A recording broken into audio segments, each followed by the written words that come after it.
क्या यूसुफ पठान ने एनडीए से दूरी बना ली है? क्या 3 मुस्लिम सांसद अब बीजेपी के साथ नहीं जाना चाहते? और आखिर ऐसी कौन सी वजह है कि लगातार दूसरी बार एनडीए की अहम संसदीय बैठक से ये तीनों सांसद दूर रहे? संसद से आई इस खबर ने पश्चिम बंगाल की राजनीति के साथ साथ दिल्ली के सियासी गलियारों में भी नई चर्चा छेड़ दी है। आइए समझते हैं ये पूरा मामला। नमस्कार, आप देख रहे हैं द हिंदी टॉप और मैं हूं आपके साथ आदर्श मिश्रा। लोकसभा में मंगलवार को एनडीए सांसदों की साप्ताहिक मंगल मिलन बैठक हुई। इस बैठक में प्रधानमंत्री नरेंद्र मोदी समेत एनडीए के कई बड़े नेता मौजूद रहे, लेकिन इस बैठक से 3 सांसद लगातार दूसरी बार गायब रहे। इनमें सबसे चर्चित नाम है पूर्व भारतीय क्रिकेटर और अब सांसद बने यूसुफ पठान का। यूसुफ पठान के साथ जंगीपुर से सांसद खलीलुर रहमान और मुर्शिदाबाद से सांसद अबू ताहिर खान भी बैठक में शामिल नहीं हुए। इन तीनों सांसदों की गैर मौजूदगी ने राजनीतिक हलकों में कई सवाल खड़े कर दिए। अब सबसे बड़ा सवाल ये है कि आखिर इन सांसदों ने बैठक से दूरी क्यों बनाई। इसका जवाब खुद सांसद अबू ताहिर खान ने मीडिया के सामने दिया। उन्होंने साफ शब्दों में कहा कि हम एनडीए के साथ नहीं हैं और ना ही बीजेपी में शामिल हो रहे हैं। आज भी एनडीए की बैठक थी लेकिन हम उसमें नहीं गए। उन्होंने ये भी कहा कि अगर पश्चिम बंगाल सरकार या राज्य से जुड़े विकास कार्यों को लेकर कोई बैठक होगी तो हम उसमें ज़रूर शामिल होंगे, क्योंकि वह उनके संसदीय क्षेत्र के हित से जुड़ा मामला है। सबसे अहम बात उन्होंने ये कही कि मुसलमानों के खिलाफ किसी भी कदम का हम समर्थन नहीं करेंगे। यानी उन्होंने साफ संकेत दिया है कि उनकी राजनीतिक प्राथमिकता अपने क्षेत्र और अपने मतदाताओं के हितों को लेकर है। दरअसल ये पहली बार नहीं हुआ है। इससे पहले 21 जुलाई को हुई एनडीए की पहली मंगल मिलन बैठक में ये तीनों सांसद शामिल नहीं हुए थे। लगातार दूसरी बार अनुपस्थिति ने ये चर्चा और तेज कर दी कि आखिर इनके और एनडीए के रिश्ते किस दिशा में जा रहे हैं। सूत्रों के मुताबिक इन तीनों सांसदों का प्रतिनिधित्व मुस्लिम बहुल लोकसभा क्षेत्रों से है।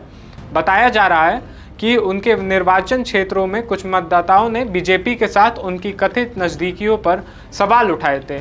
इसी वजह से उन्होंने एनडीए की बैठकों से दूरी बनाने का फैसला कर लिया।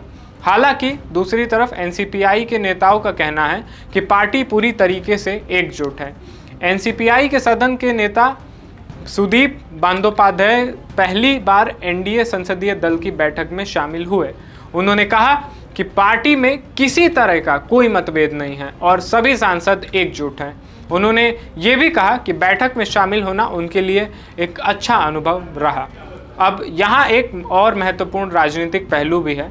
लोकसभा में एनसीपीआई के 20 सांसदों के अलग अलग संसदीय समूह को मान्यता देने का मामला अभी लोकसभा अध्यक्ष ओम बिरला के पास लंबित है। दल बदल विरोधी कानून के तहत इस नए समूह को कानूनी सुरक्षा तभी मिलेगी जब उसके पास मूल संसदीय दल के कम से कम 2/3 सांसदों का समर्थन होगा। ऐसे में इन सांसदों का हर राजनीतिक कदम काफ़ी अहम माना जा रहा है।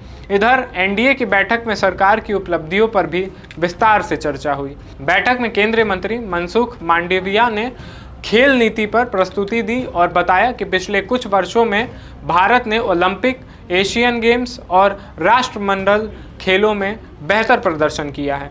वहीं बीजेपी सांसद मनोज तिवारी ने दावा किया कि बैठक में रोजगार के आंकड़े भी साझा किए गए।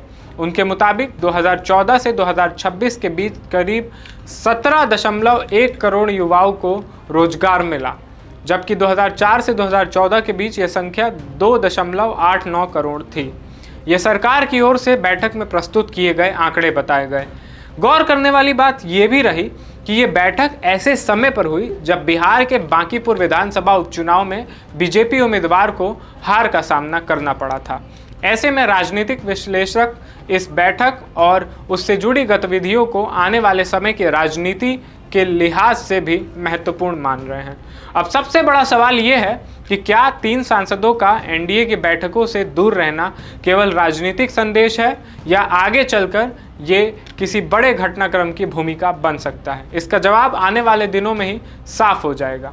फिलहाल इतना तय है कि यूसुफ पठान, खलीलुर रहमान और अबू ताहिर खान ने सार्वजनिक रूप से ये स्पष्ट कर दिया है कि वे एनडीए की बैठक का हिस्सा नहीं बन रहे हैं।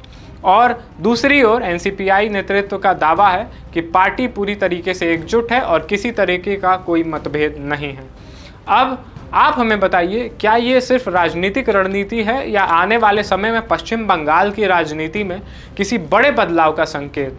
आप अपनी राय कमेंट सेक्शन में ज़रूर लिखें और अभी तक आपने अगर हमारे चैनल को सब्सक्राइब नहीं किया है तो ज़रूर सब्सक्राइब करें और द हिंदी टॉप को सोशल मीडिया प्लेटफॉर्म्स जैसे कि फेसबुक, इंस्टाग्राम और एक्स पर भी ज़रूर फॉलो करें।